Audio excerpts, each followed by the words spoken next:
Welcome back to Face the Nation. Last week, the House passed a bill requiring TikTok to divest from its Chinese owner or face removal from U.S. app stores. Joining us now are the leaders of the House Select Committee on the Chinese Communist Party, Republican Mike Gallagher and Democrat Raja Krishnamoorthi. Good morning to you both. Good morning. Thanks for having us. Congressman Krishnamoorthi, I want to go to you as the lead Democrat here. President Biden said he would sign this bill if it makes it to his desk. Have you gotten any indication from Leader Schumer that the Senate will take this up, or whether this legislation will die in the Senate? Well, we've got an indication that the leader is going to take it up in his process, and obviously we respect his process. Mike and I have had conversations, very positive ones, with different members of the Senate who are very interested in this bill and who are very surprised by the size or the margin of the overwhelming bipartisan support in the House. And as you know, the White House has asked the Senate to take up this bill quickly. But as you know, President Biden has his campaign on TikTok. Do you agree with Senator Warner that it looks like he's basically speaking out of both sides of his mouth on this one? Is it unhelpful?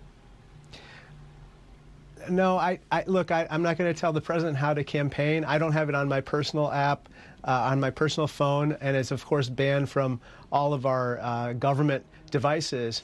I would just say that it's legal now, but I would ask everyone to exercise caution with regard to the app because of the various risks that we've outlined as part of this bill. Congressman Gallagher, on the risks, we are 8 months out from the presidential election, and in the U.S. intelligence assessment that was made public on Monday, it specifically mentioned that the Chinese government propaganda arm used TikTok to target candidates from both political parties in those midterm elections in 2022. So we can only assume this is going to be happening in 2024 as well. Do you actually believe a forced sale will happen before November? It absolutely could. It would be in the financial interest of ByteDance's investors to effectuate a forced sale. I think the user experience on the app would improve, and you wouldn't have this concern over being propagandized, the opaque algorithm influencing what information you see. That would go away, so I imagine it would actually increase in value. And I think all the more reason why we have to tackle this now. The closer we get to an election, the risk just gets greater and greater. You mentioned that unclassified DNI report.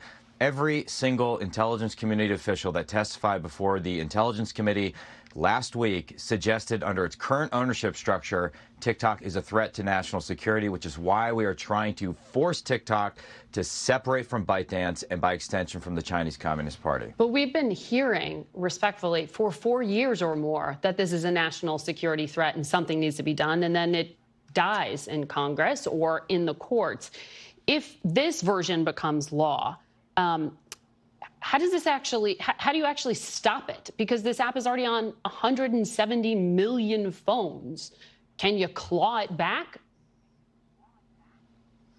Well, if a divestiture happens, if the sale happens, you wouldn't need to claw it back. People can continue to use the app and post weird dance videos. They can campaign on the app.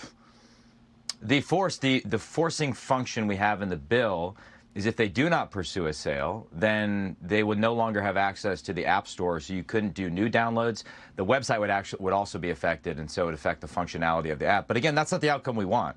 The outcome we want is a forced separation. We think that's the healthiest for all parties involved, and just given the reporting we have and TikTok's own behavior in the last month, look at the pop-up notification they forced on millions of users that resulted in kids calling with school bells in the background saying, you know, if you don't rescind this bill, I'm going to kill myself. That's just a taste of how this app could be weaponized.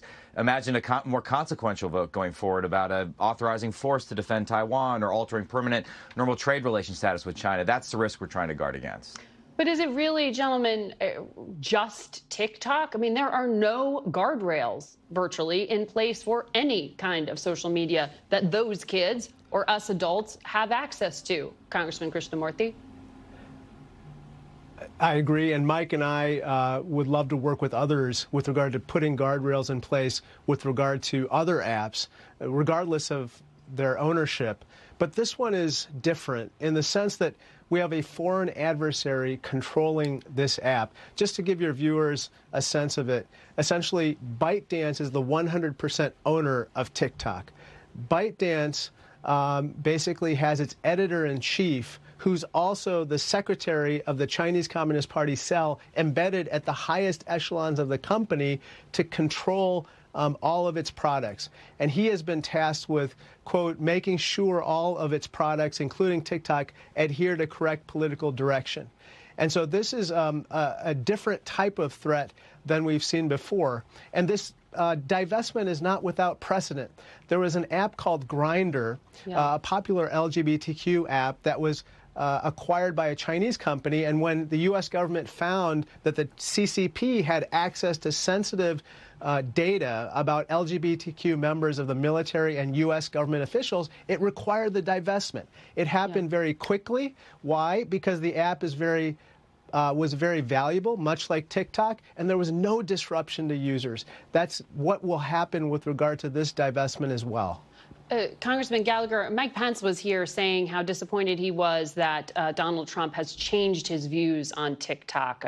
This week, he was on CNBC and said that, you know, oh, well, it'll just benefit Facebook if you crack down on TikTok. Doesn't that just incentivize the slow rolling of any legislation until after November? You know, the lobbyists can really grab right onto that. Well, there is an unprecedented lobbying campaign. They're really weaponizing the swamp against legislative action. Over $500,000 spent last quarter alone on 7 different lobbying firms. It's disgusting. Former members of Congress lobbying on behalf of TikTok. By the way, that should be illegal. Members of Congress should not be allowed to lobby in general, let alone on behalf of foreign adversaries. Side note, but I do think the fact that we got a vote, really a huge vote in the House, bipartisan, 352, makes it impossible to ignore. And that's a testament to Raja's leadership, the fact that we were able to come together at a time when the parties don't trust each other on anything. Far better for Congress to step up and legislate a solution so that we're not bouncing back and forth between different presidents, different executive orders. That's a recipe for chaos.